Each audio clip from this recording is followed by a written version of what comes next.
Mi madre se fue con su amante y nos abandonó. Ahora que mi padre falleció, vuelve para reclamar la herencia.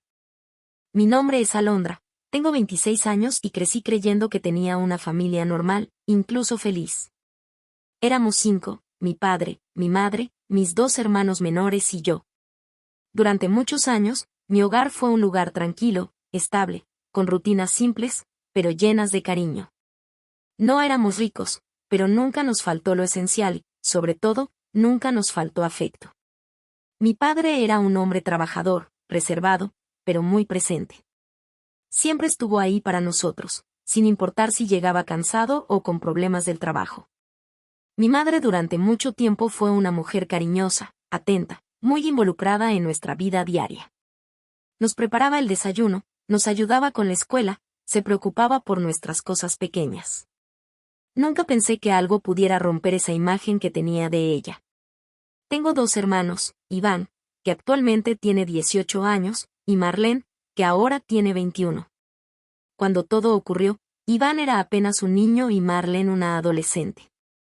Yo tenía 19 años. En ese momento todavía vivíamos los 5 juntos en la misma casa, una casa modesta, pero llena de recuerdos buenos. Durante mi infancia y adolescencia recuerdo pocas discusiones entre mis padres. Como cualquier pareja, tenían desacuerdos, pero nunca fueron graves ni constantes. Siempre los vi resolver las cosas hablando. Por eso, cuando el ambiente empezó a cambiar, lo noté de inmediato, aunque al principio no entendía por qué. Un año antes de que todo se derrumbara, mi madre consiguió un nuevo empleo. Al principio, todos nos alegramos por ella. Decía que necesitaba sentirse útil, tener un espacio propio, volver a sentirse activa después de tantos años dedicada casi por completo a la familia.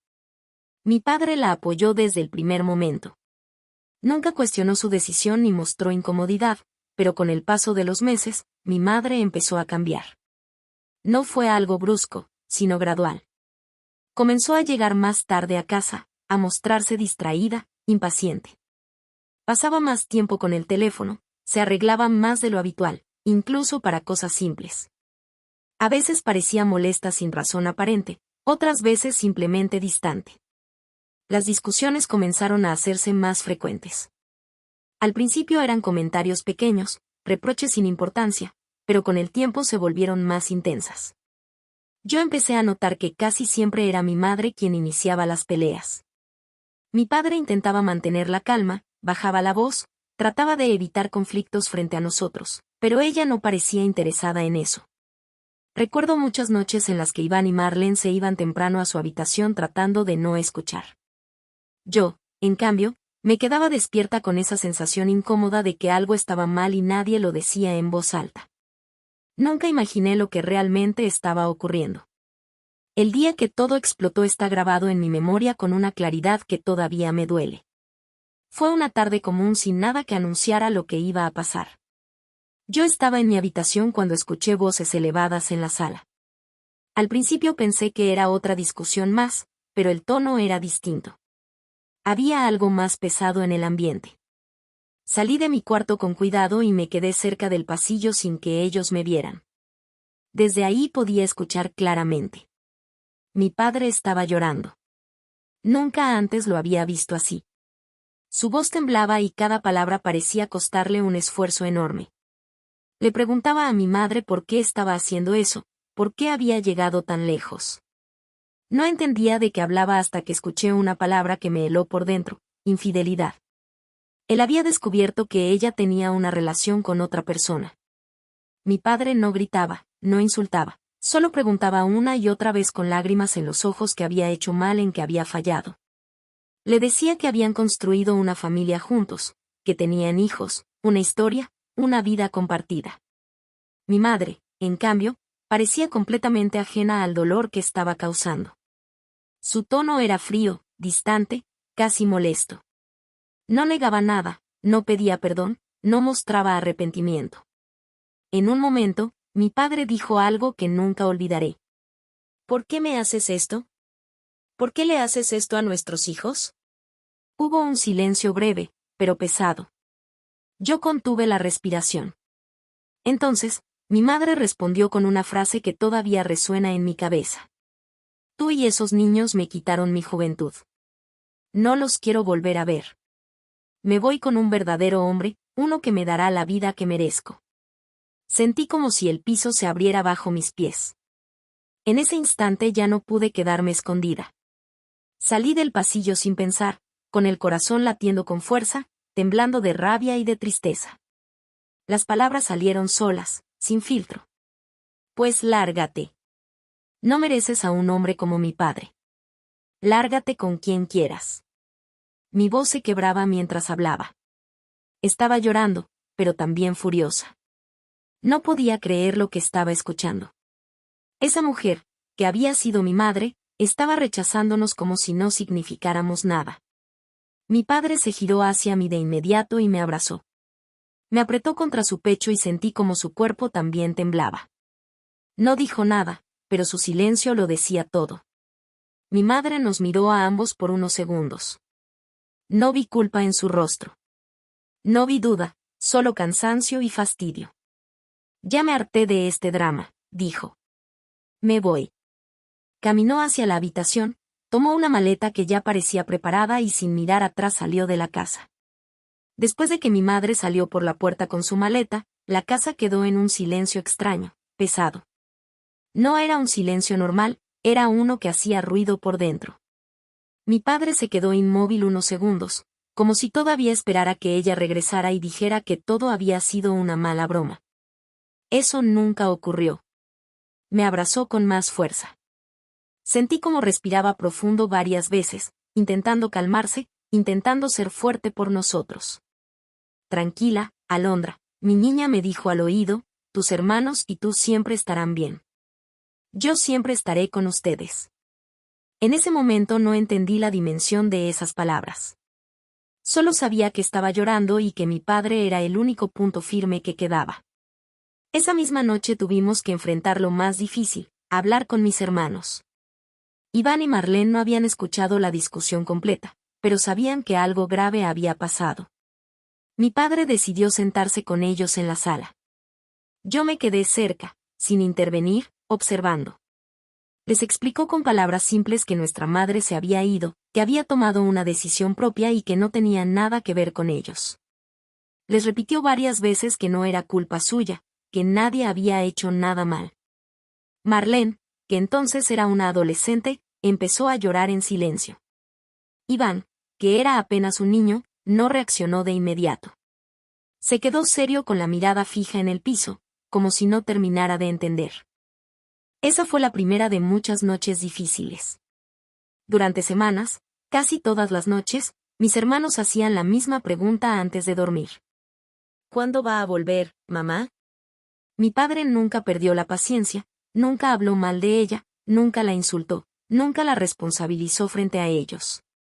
Decía que no sabía cuándo volvería, que a veces los adultos tomaban decisiones equivocadas, pero que lo más importante era que nosotros estábamos juntos. Yo veía cómo esas preguntas lo destruían poco a poco. Los meses se convirtieron en años. La ausencia de mi madre dejó de ser una herida abierta y se convirtió en una cicatriz. Dolía menos, pero siempre estaba ahí. Mi padre empezó a trabajar más. Tomaba turnos extra, aceptaba horas adicionales, cualquier cosa que asegurara estabilidad. Yo entendí que tenía que ayudar, aunque nadie me lo pidió directamente. Empecé a hacerme cargo de muchas cosas en la casa.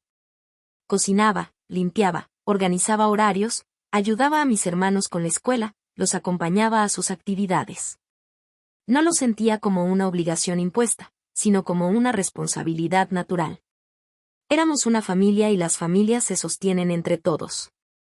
Aún así, mi padre estaba constantemente pendiente de mí.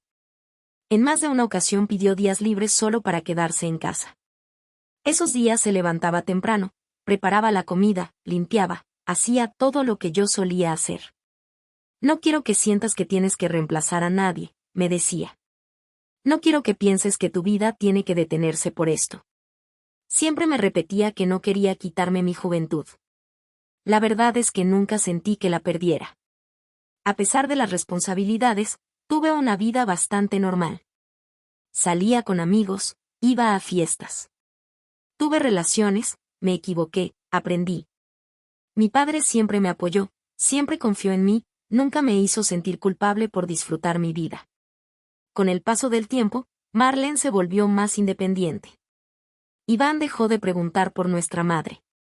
Su silencio al respecto era más elocuente que cualquier palabra. Simplemente aprendió a vivir sin ella. Yo también lo hice. A los 24 años yo ya tenía una relación estable. Mi pareja, que hoy es mi esposo, estudiaba medicina. Era una persona muy observadora, de esas que notan lo que otros normalizan. Fue él quien empezó a preocuparse por algo que nosotros ya dábamos por sentado. Mi padre se quejaba constantemente de dolor en la espalda. Decía que era por el trabajo, por cargar cosas, por el esfuerzo acumulado de los años. Nunca le dio importancia. Siempre decía que no tenía tiempo para médicos, que no quería gastar en estudios innecesarios. Mi pareja insistía, ese dolor no es normal, le decía. No es solo cansancio. Al principio mi padre se reía. Decía que los jóvenes siempre exageraban, pero el dolor no desaparecía, empeoraba. Algunas noches apenas podía dormir. Otras veces se levantaba rígido, con dificultad para moverse. Finalmente accedió a ir al médico. Estaba convencido de que le dirían que tenía una hernia o algo muscular. Ninguno de nosotros estaba preparado para la realidad. El diagnóstico fue osteosarcoma metastásico. Recuerdo ese día como si estuviera viéndolo desde fuera de mi cuerpo. El médico hablaba, explicaba estudios, etapas, opciones. Yo apenas escuchaba. Solo veía el rostro de mi padre serio, atento, como si estuviera escuchando el diagnóstico de otra persona. Metástasis. Etapa avanzada. Opciones limitadas. Sentí que el mundo se nos venía encima. Aún así, decidimos intentarlo todo. Comenzaron las quimioterapias. Mi padre nunca se quejó, nunca preguntó por qué a él, nunca se permitió caer frente a nosotros. Siempre preguntaba cómo estábamos, si estábamos comiendo bien, si dormíamos lo suficiente. Con el tiempo quedó claro que el cáncer ya estaba en una etapa terminal. Los tratamientos no buscaban curar, solo ganar tiempo. Tiempo para despedirse sin decirlo. Yo lloraba todas las noches en silencio. Me parecía profundamente injusto. Mi padre había sido un buen hombre, un buen esposo, incluso después de ser traicionado. Un padre presente, responsable, amoroso. No merecía ese final. Contra todo pronóstico, vivió un poco más de lo esperado. Ese tiempo extra lo aprovechó de una manera muy clara. Quiero viajar, nos dijo un día. Hay lugares que siempre quise conocer. No pidió nada más, solo eso. Toda la familia viajó con él. No fueron viajes lujosos ni largos, pero fueron significativos. Cada lugar era una despedida silenciosa. Caminaba despacio, se cansaba rápido, pero insistía en levantarse, en ver, en recordar. El dolor era constante, a veces insoportable. Aún así, sonreía. Decía que valía la pena. Esos viajes se convirtieron en recuerdos sagrados. Meses después, su cuerpo ya no resistió más. El dolor aumentó, las fuerzas disminuyeron. Pasamos sus últimos días acompañándolo, turnándonos para no dejarlo solo. Mi padre falleció rodeado de nosotros. Después del funeral, la casa se sintió irreconocible. No era solo que mi padre ya no estuviera. Era como si su presencia hubiera sido el eje que mantenía todo en equilibrio. Cada habitación parecía más grande y más fría. El silencio ya no era el mismo que cuando mi madre se fue años atrás. Este era definitivo. Mis hermanos y yo intentamos seguir con nuestras vidas. Marlene ya trabajaba y empezaba a construir su independencia. Iván también había comenzado a trabajar. Ambos vivían aún en la casa familiar tratando de sostener una rutina que ya no tenía a nuestro padre como centro. Yo no vivía con ellos meses antes de que mi padre falleciera. Mi novio me había propuesto matrimonio. Recuerdo ese momento con claridad, porque incluso entonces su mayor deseo no tenía que ver con nosotros dos. Ojalá tu papá pueda estar en la boda, me dijo. de verdad lo deseo. Lamentablemente eso no fue posible. Nos casamos un año después de la muerte de mi padre. Fue una boda sencilla, emotiva, con momentos felices, pero también con una ausencia que se sentía en cada detalle. Yo sabía que él habría estado orgulloso y eso fue lo único que me sostuvo. Después de casarnos, me fui a vivir con mi esposo. Aún así, no me alejé de mis hermanos. Iba a verlos prácticamente todos los días. Me aseguraba de que comieran bien, de que la casa estuviera en orden, de que no se sintieran solos. Aunque ya eran independientes, seguían siendo mis hermanos menores. Con el tiempo supimos que mi padre había pensado en todo. Desde joven había contratado un seguro de vida. Nunca nos habló de eso directamente, pero dejó todo claro y en regla. El seguro establecía que sus hijos recibiríamos una mensualidad. Cuando nos explicaron los detalles, tomé una decisión inmediata. Yo ya tenía una vida estable, un hogar. Apoyo, mis hermanos. No les cedí mi parte de la mensualidad. No fue un sacrificio, fue una decisión lógica y consciente. Mi padre siempre habría querido eso. Durante un tiempo, la vida fue tranquila, dolorosa, sí, pero estable. Hasta aquella noche. Era tarde cuando sonó mi teléfono. Al ver el nombre de Marlene en la pantalla, sentí una inquietud inmediata. No solía llamarme a esas horas. Malondra, dijo apenas contesté, está aquí. Volvió. Dice que nos va a quitar todo. Su voz temblaba. Se escuchaba asustada. ¿De quién hablas? Pregunté confundida. ¿Quién volvió? Hubo un silencio breve al otro lado. Mamá, respondió, está afuera de la casa con un hombre. ¿Quieren entrar? Sentí un nudo en el estómago. No lo pensé demasiado. Le pedí que no abriera la puerta y que se quedara con Iván. Mi esposo y yo salimos de inmediato. Cuando llegamos, la escena era exactamente como Marlene la había descrito. Mi madre estaba frente a la casa de pie con un hombre a su lado. Ambos parecían tranquilos, como si no estuvieran provocando una situación violenta. Al verla, sentí algo que no esperaba. Asco. No tristeza, no nostalgia, asco. Su rostro era el mismo de siempre. Esa expresión de falsa calma, como si nada hubiera pasado, como si no hubiera abandonado a 3 hijos años atrás. Ella me vio y sonrió. Hija, dijo, ¿cuánto tiempo? Te extrañé mucho. Intentó acercarse y abrir los brazos para abrazarme. Di un paso atrás de inmediato y levanté la mano para detenerla. No me toques, le dije. ¿Qué haces aquí? Lárgate. Su expresión cambió apenas un segundo, pero enseguida volvió esa falsa serenidad. Escuché que tu padre murió, dijo, así que vine por lo que me corresponde.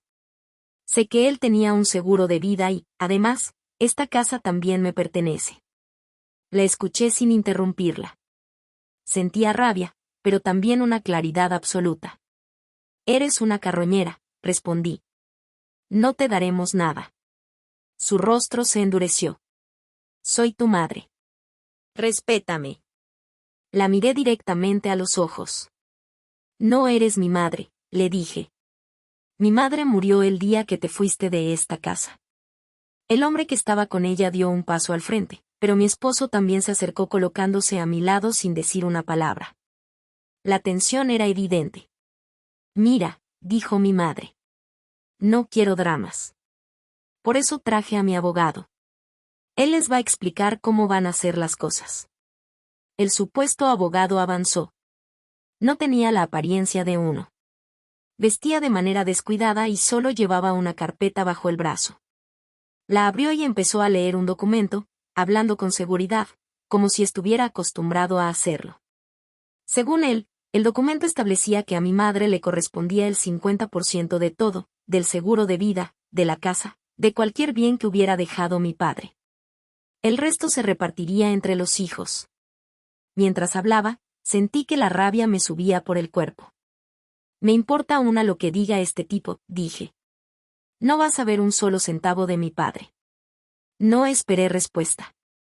Tomé a mis hermanos del brazo y entramos a la casa. Mi esposo cerró la puerta detrás de nosotros.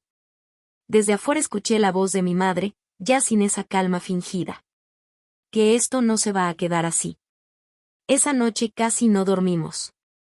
Mis hermanos estaban alterados, nerviosos, con miedo de que mi madre regresara en cualquier momento. Yo trataba de tranquilizarlos, pero por dentro sentía la misma inquietud. No sabía hasta dónde podía llegar una persona que ya había demostrado no tener límites. Mi esposo fue quien mantuvo la calma. A la mañana siguiente me dijo algo que terminó siendo clave. Tengo un amigo abogado, me dijo. Es de confianza. Vamos a hablar con él antes de que esto escale. Ese mismo día lo llamó y le explicó la situación por encima. El abogado aceptó ir a la casa al día siguiente para escucharnos a todos. Cuando llegó, nos sentamos en la sala. Estábamos mis hermanos, mi esposo y yo. Le contamos toda la historia desde el principio. El abandono, los años sin contacto, la enfermedad y muerte de mi padre, el seguro de vida y finalmente la aparición repentina de mi madre con ese supuesto abogado y los documentos. El abogado escuchó sin interrumpir, tomó notas, hizo algunas preguntas puntuales, revisó los papeles que el otro hombre había intentado mostrar la noche anterior y pidió algunos documentos adicionales que teníamos guardados. Cuando terminó fue muy claro. Esa mujer no tiene derecho a nada, dijo. Legalmente perdió cualquier derecho desde el momento en que abandonó el hogar y a sus hijos. No hubo divorcio formal, pero sí hay abandono comprobable y prolongado. Eso pesa mucho. Mis hermanos respiraron por primera vez desde la noche anterior. El abogado nos explicó que el seguro de vida estaba correctamente designado a nombre de los hijos, no del cónyuge. Además, la casa estaba a nombre de mi padre, adquirida después del abandono, lo cual reforzaba aún más nuestra posición.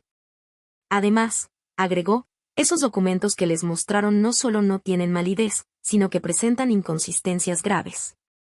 Esto puede considerarse falsificación de documentos. Nos explicó las opciones.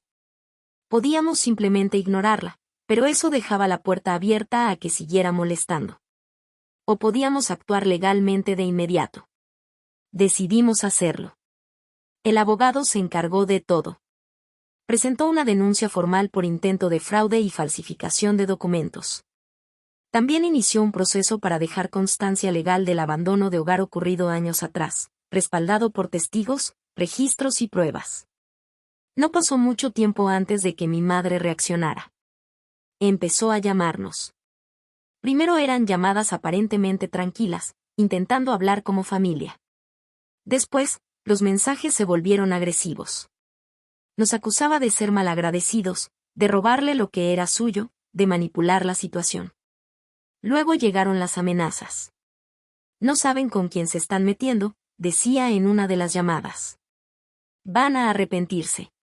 Siguiendo la recomendación del abogado, grabamos todo. No respondíamos con insultos ni provocaciones, solo dejábamos que hablara. Esas grabaciones se presentaron como prueba. El proceso legal no fue rápido, pero sí contundente. Cuando mi madre fue citada, intentó cambiar su versión varias veces. Negó el abandono, dijo que había sido obligada a irse, que siempre había intentado volver. Sin embargo, no pudo probar nada. Los documentos falsos fueron analizados y se confirmó que no tenía validez legal. El supuesto abogado no pudo acreditar su profesión. Todo se derrumbó rápidamente. El fallo fue claro. Mi madre no solo perdió cualquier reclamación sobre la herencia, sino que fue sancionada por falsificación de documentos y por las amenazas. Tuvo que pagar una multa considerable y se le ordenó no volver a acercarse a nosotros ni a la propiedad. Cuando el abogado nos dio la noticia, ninguno celebró. No hubo alivio inmediato ni sensación de victoria, solo cansancio. Había terminado algo que nunca debió empezar. Hoy con el tiempo puedo reflexionar con más claridad. No escribo esto por venganza ni para buscar aprobación. Lo escribo porque durante muchos años creí que el lazo de sangre justificaba todo, que una madre siempre tendría derechos solo por serlo. Aprendí que no es así. Ser padre o madre no es un título permanente si se renuncia a él con actos. El abandono también es una decisión y las decisiones tienen consecuencias. Mi padre lo entendió desde el principio, por eso pensó en todo. Por eso protegió a sus hijos incluso cuando él ya no estaría. Nunca habló mal de mi madre, nunca nos llenó de odio, pero tampoco nos dejó desprotegidos. Eso es amor. Mis hermanos hoy están bien. Son adultos responsables, fuertes, con una historia dura, pero también con una base sólida. Yo tengo una vida estable, una pareja que me apoyó incluso en los momentos más incómodos y dolorosos. De mi madre no supe más y no lo necesito. Para mí, ella no volvió a aparecer. Solo confirmó algo que ya sabíamos desde aquella noche en que salió por la puerta con su maleta. Algunas personas no regresan porque te extrañan, regresan porque creen que aún pueden sacar algo. Y aprender a decir no también es una forma de cerrar ciclos.